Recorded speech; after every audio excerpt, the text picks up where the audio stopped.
Dr. Habib Zaidi from Essex was described by patients as a pillar of the community and the best doctor you could ask for.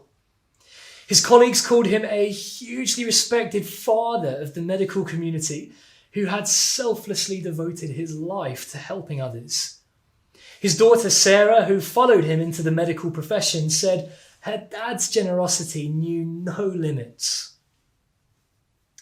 Almost exactly a year ago today, after working tirelessly to help dying patients, Dr. Habib devastatingly became the first doctor to die from coronavirus in the UK. Many more followed. The British Medical Journal wrote, "Many have lost their lives working for the good of others under the most difficult of circumstances. We honour those who have paid the ultimate sacrifice." Dr. Habib was recently given the Hero Award by Southend Hospital. And we love to celebrate stories of heroic self-sacrifice. Why is that? Well, in part it's because we see real love, a love willing to risk everything. Imagine you were one of Dr. Habib's final patients, how incredibly thankful you'd be to him. I remember when I was younger hearing the Easter story that Jesus on the cross was a moment of heroic self-sacrifice, that he was dying for me. And I just didn't really get it. He didn't know me and I just wasn't sure I needed saving. I think many today feel that way too and struggle to connect with this famous story. They feel a bit like the British author Tom Holland, who recently wrote, "Like a dimmer switch being turned down, I found my belief in God fading. The reaches of time seemed too immense for the life and death of a single human being 2,000 years ago, possibly to have had the cosmic significance claimed for it by Christianity." This year it's been far easier for us to pin our hopes on the vaccine to save us from death and disaster. That has been great news. The trouble is we've had so many other problems this year. The vaccine just can't fix the injustice, division, abuse, greed, loneliness, heartache, depression, anger. Our world is deeply broken and we are deeply broken. If this year's taught us anything, it's we really do need help. And the Easter story tells us that that help has come.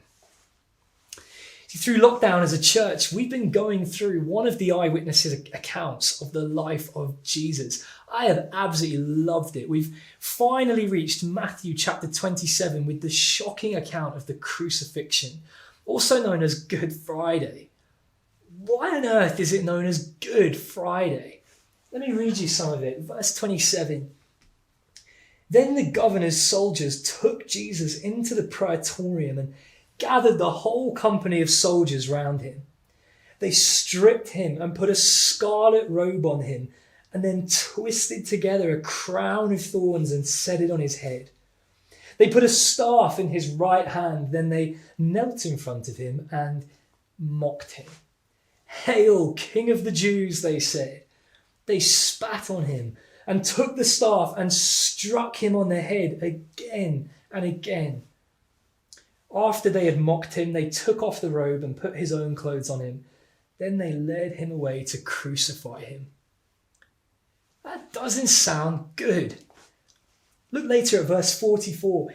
"In the same way, the rebels who were crucified with him also heaped insults on him. From noon until 3 p.m, darkness came over the land.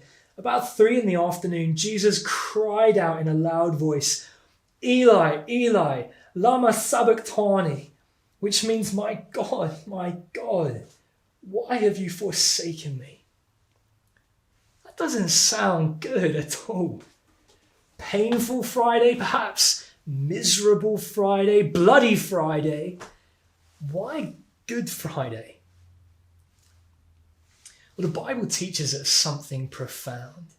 It says that the reason we're inundated with so much pain and grief in this world all ultimately stems from the fact that we have walked away from God. God who is the source of light, love, and life. And we have willfully chosen to walk away from him into darkness, disconnection, and death.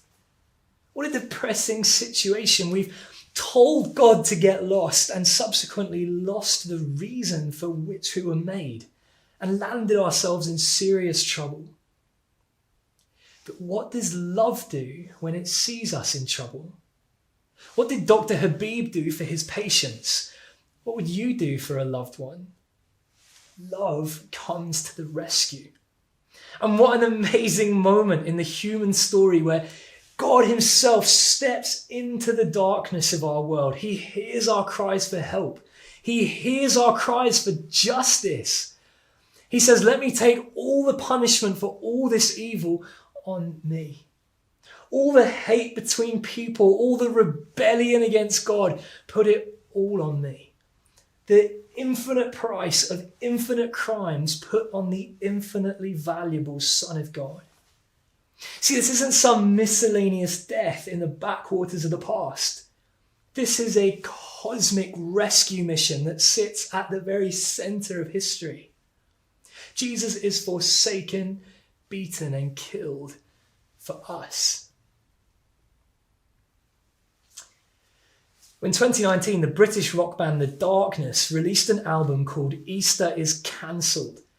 The controversial album art depicted an incredibly muscular Jesus on the cross, breaking the beams apart. Frontman Justin Hawkins told Total Rock Radio, "It's about a universe in which Jesus decides not to be crucified and uses his supernatural abilities to fight back. Easter is cancelled." Now, whilst this is a characteristically flamboyant joke from the band, it actually, perhaps by accident, makes a very important point that Jesus didn't need to go through with the cross. It wasn't the nails keeping him there. In the same way, Dr. Habib didn't need to go to work. He was 76 years old, comfortable, respected. He didn't need to put himself in danger, but he did. Jesus didn't need to suffer for us, but he did. Easter wasn't cancelled. And that is what makes it Good Friday. Because here we see real love.